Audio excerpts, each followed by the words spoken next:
This episode of Sexplanations is my best effort to share textbook knowledge of other cultures as well as the personal experiences some of you have offered. It's important to note that cultures change over time, and though we may think we understand what is going on and have put things in present tense, this might not be accurate now. Even the anthropologists get it wrong. Please take the following as a lesson on sexuality, the value of staying curious, and not as a statement about societies. Studying other cultures is really valuable for two main reasons. One, we learn about variation, get perspective, stop thinking that our way is the way. And two, we find that our behaviors, in this case our intimate behaviors, are determined by more than our biology. When I hear the word intimacy, I think of the mnemonic my colleague Dr. Ava Cadell uses. Into me see. So with this in mind, what does seeing into each other look like across cultures? How do we invite people to feel close to us physically and emotionally? How do we express a sense of connection? Well, the Kwakiutl of Canada, Troy Bayanders, Alaris of Indonesia, and Chukis show intimacy by exchanging saliva, sucking each other's lips and tongue. The Sami in Eurasia go for kissing the mouth and nose at the same time. In contrast, when the Tonga of Africa first saw Europeans kissing, they remarked, "Look at them, they eat each other's saliva and dirt," and they wouldn't think of partaking in such a dirty act. If intimacy was all biological, we'd all want to kiss, but many cultures think kissing is disgusting. Some also think it's dangerous. That's cultural. Some African tribes believe a person can take your soul into their mouth and do harm with it later, and then there's the public health take that kissing will transmit infections. Three musicians from Liberia put this song together as a public service announcement about Ebola, a virus that can lead to death. The lyrics go, Ebola, Ebola in town, don't touch your friend, no kissing, no eat something, it's dangerous.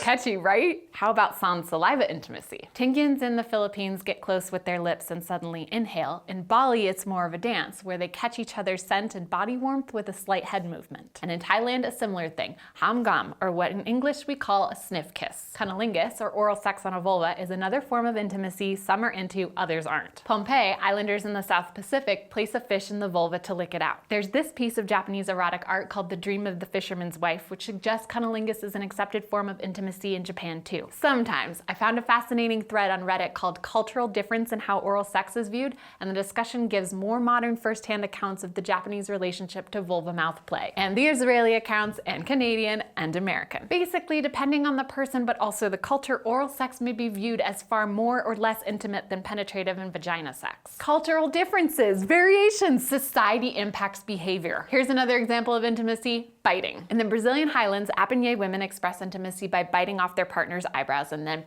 noisily casting them off to the side. The Kama Sutra, an ancient Indian Hindu text, explicitly describes 8 different kinds of intimate bites: hidden, swollen, point, line of points, coral in the jewel, line of jewels, broken cloud, and biting of a boar. Here in the US, a love bite refers to a small bruise caused by kissing, sucking, or biting the skin. Then there's a more permanent version, actual amputation practiced among the Dani of Papua New Guinea. It's called ikapalin, where every woman close to someone who dies has a portion of their finger removed. They bite, cut, or wrap their digit with a tourniquet to represent a physical loss of an intimate relationship. Speaking of hands, in highly gender-segregated places like the Middle East, men will hold hands with one another, like President George W. Bush holding hands with Saudi King Abdullah. Depending on where you live, you might perceive this as a public display of affection among homosexual or bisexual men. But in Saudi Arabia, where same-sex relations are punishable by death, the gesture is a form of social intimacy, a way to communicate friendship and respect. Many cultures touch as an expression of intimacy. They all have different parameters by which to engage, though. For example, researchers found French adolescents kissed, hugged, and leaned against each other more, while American adolescents were more physical in aggressive ways, jabbing, poking, and kicking one another. It's not that the French don't poke and the Americans don't kiss. They're different. Dr. Ken Cooper, a touch researcher, suggests this list as a guide for when to reach out at all. Touch-friendly cultures: Middle East, parts of Asia, India, Turkey, France, Italy, Greece, Spain. Wouldn't touch cultures: Germany, Japan, England, USA, Canada, Australia, New Zealand, Portugal, Northern Europe, Scandinavia. Here's a map of the human body. Researchers surveyed more than 1,300 individuals from Russia, Finland, United Kingdom, Italy, and France. Where would you allow particular people to touch depending on their gender and relationship? Partner, female friend, male friend, mother, father, etc. Keep in mind, this is not permission to touch people. Even strong partnerships between people who share the same cultural perspectives express and experience intimacy uniquely. They decide if and how to be intimate. If you want to know about me, I'm into what the Welsh call cutching. There isn't an equivalent term in English, so think full body cuddle to convey protection, love, validation, and belonging. So very intimate. For me. I'd love to know how you and your culture express intimacy. In what ways are you similar to those I've listed, and in what ways are you different? Responses you've already given me. You're awesome. Stay curious. Hey, thank you to all of you who support Sexplanations and our efforts to offer accessible and comprehensive sex education to cultures worldwide. Whether you do so by sharing our videos, being sex positive yourself, and or giving on patreon.com/sexplanations, I'm really grateful.